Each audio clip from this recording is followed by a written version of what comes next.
Les amis, aujourd'hui, je vais vous parler d'un autre numéro de nos vidéos de motivation, comptant pour la préparation du retour au pays, comme on a l'habitude de faire.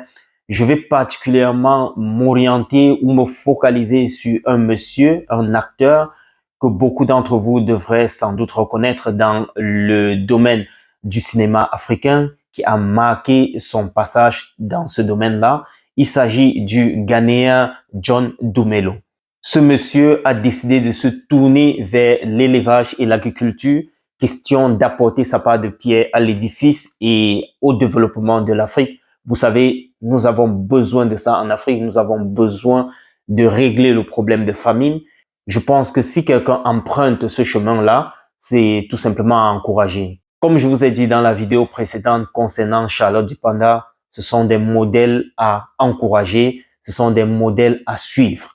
Alors, bienvenue sur Retour au pays. Si vous êtes nouveau sur cette chaîne, ici, nous partageons tout simplement avec vous les petits projets que vous pouvez par exemple lancer, surtout dans le domaine de l'élevage et quelquefois dans l'agriculture, les projets que vous pouvez lancer du côté de l'Afrique et plus particulièrement du côté du Cameroun pour pouvoir préparer sereinement votre retour au pays. Nous partageons effectivement comment nous faisons de notre côté, à notre niveau, comment nous abordons ces difficultés que nous avons sur le terrain au niveau de l'Afrique. Nous essayons d'échanger avec vous et nous apprenons aussi naturellement avec vos feedbacks dans les commentaires. Et on essaie comme ça de pouvoir se compléter et pouvoir voir la meilleure stratégie pour pouvoir préparer sereinement ce retour au pays. Alors, si cela vous intéresse, n'hésitez surtout pas à vous abonner et d'activer la cloche de notification pour ne pas louper nos prochaines publications. Pour revenir donc sur notre sujet, sur notre focus, il s'agit donc de l'acteur John Dumelo, qu'on ne présente pour certaines personnes plus. C'est un monsieur qui pèse aujourd'hui à près de 1,3 million de dollars, soit environ 800 millions de francs CFA. C'est un peu dans ce sillage-là qu'est estimé sa fortune. C'est un monsieur, comme je le disais donc au début, qui a décidé de se tourner vers l'élevage et l'agriculture pour pouvoir apporter sa part de coup de main au développement de l'Afrique. Et ce qui me marque le plus chez ce monsieur, c'est le fait de pouvoir transiter du domaine du cinéma vers l'élevage, vers l'agriculture, bref, vers l'agroalimentaire. Il a laissé sa casquette d'acteur chevronné de côté et a pris sa blouse, du moins a porté les bottes pour pouvoir aller au champ et dans sa ferme et pouvoir ensemble avec ses employés produire ce que lui, je suppose, mange et aussi contribuer donc au développement de l'Afrique. Vous le voyez sur le terrain, il n'est pas en costume, il n'a pas les grands airs du moins quand on voit sur le terrain comment il est à pied d'œuvre lui-même avec ses employés en train de manager les choses sur le terrain. C'est un monsieur qui a pourtant obtenu beaucoup de distinctions, des trophées nationaux, internationaux, mais malgré ça, il a décidé donc d'investir dans ces divers domaines-là. Je dois aussi citer la vente des vêtements. Il a également investi dans ce domaine-là. Et vous savez, dans notre contexte africain, ce n'est toujours pas évident. Ça, c'est une possibilité non seulement d'apporter sa part de pierre au développement de l'Afrique, mais aussi ça permet de préparer sa retraite. Vous savez que dans notre contexte africain, très souvent dans nos pays, les artistes n'ont pas toujours les statuts qu'on pourrait souhaiter. Donc, du coup, c'est difficile pour certains d'avoir une retraite digne de ce nom.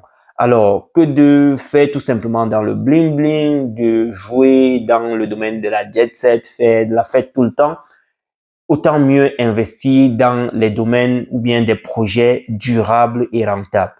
Et quand on parle de projets durables et rentables, on peut penser à l'agriculture, on peut penser à l'élevage et même l'immobilier. Donc, quand on regarde donc l'exemple de ce monsieur, de cet acteur John Dumelo, on comprend tout simplement qu'il a fait le meilleur choix parce que ceci va lui permettre non seulement d'avoir une retraite assez paisible, mais il va aussi employer beaucoup de jeunes dans ces différentes plantations ou bien ces différentes fermes, ce qui est un exemple à saluer. Et ce qui m'inspire, moi, en tant que membre de la diaspora, c'est la capacité à pouvoir laisser de côté sa casquette d'acteur de cinéma et de pouvoir aller sur le terrain, de pouvoir porter ses bottes et descendre dans la ferme, dans le champ. C'est cette capacité-là, ce courage-là de pouvoir laisser son boulot, du moins ce qui lui a rapporté beaucoup d'argent, de pouvoir abandonner ça et suivre un autre challenge. C'est cette capacité. C'est pas donné à n'importe qui de pouvoir laisser ce qui lui a donné de l'argent et d'embrasser l'élevage et l'agriculture. Parce que beaucoup n'ont pas toujours compris que c'est même pas là que nous devons commencer. Parce que l'Afrique a fortement besoin de résoudre le problème de famine. Et pour cela, je dis chapeau, chapeau à ce monsieur-là. C'est ce qu'on appelle en fait un vrai influenceur. Comme je le disais déjà dans la vidéo précédente avec Charlotte Dipanda, voilà le genre d'influenceur que nous aimerons avoir pour la jeunesse africaine, qui influence dans le sens positif, qui montre l'exemple, surtout dans un domaine où beaucoup n'osent pas prendre le risque là-bas, hein, l'agriculture et l'élevage. On n'a pas forcément besoin d'avoir des hectares, hein, des hectares et des hectares. Non, on peut commencer tout petit et pouvoir gagner même sa vie déjà avec ça. Que ce soit 2000 mètres carrés, 3000 mètres carrés, on peut faire vraiment de l'élevage. Je vous dis avec preuve à l'appui, vous voyez, même étant à la diaspora, je fais de temps en temps la navette du côté du Cameroun pour aller moi-même sur le terrain, essayer aussi de suivre l'évolution de nos projets. En passant, les amis, si vous ne le savez pas, pour ceux qui viennent se connecter, moi, je fais également mon équipe et moi dans l'élevage et nous comptons même faire également dans l'agriculture. Nous produisons des poulets que nous livrons à domicile, nettoyés déjà, emballés et on vient vous livrer ça à domicile. Les prix vont entre 4000 et 5500 francs et nous livrons également les poulets fumés, n'est-ce pas? Fumés avec des différents goûts, assaisonnés, avec du curry aussi. Donc, ça dépend de ce que vous souhaitez. Si vous voulez tout simplement du fumé sans assaisonnement, on le fait également juste avec du sel. Bref, voilà un peu ce que nous faisons déjà sur le terrain. Donc, ce que je vous dis, les amis, c'est quelque chose qui m'inspire tellement et je pense aussi que ça peut inspirer plus d'un d'entre vous. Et beaucoup souhaiteraient sans doute faire ça, mais ils n'ont pas le courage. Tout part du courage. Si vous avez un peu de courage, surtout que pour nous, les membres de la diaspora, c'est souvent difficile de faire ce challenge-là, de relever ce challenge, vu qu'on n'est pas sur place.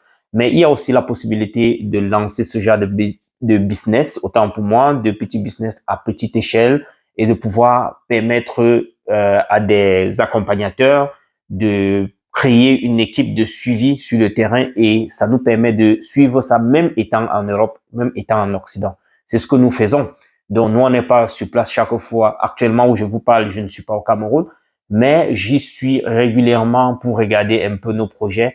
Et ce n'est que comme ça que vous pouviez faire en mettant un pied déjà du côté de l'Afrique et l'autre, vous êtes en Occident, vous jouez d'abord entre les deux continents, vous essayez de trouver l'équilibre et à un certain moment, lorsque la mayonnaise prend, vous pouvez donc décider, si vous le voulez, de descendre complètement. Quand on parle de retour au pays, c'est pas un événement ponctuel, c'est un événement, un processus en fait, qui se fait avec du temps. Ça prend plusieurs étapes, ça prend du temps pour se faire, mais vous commencez tout petit.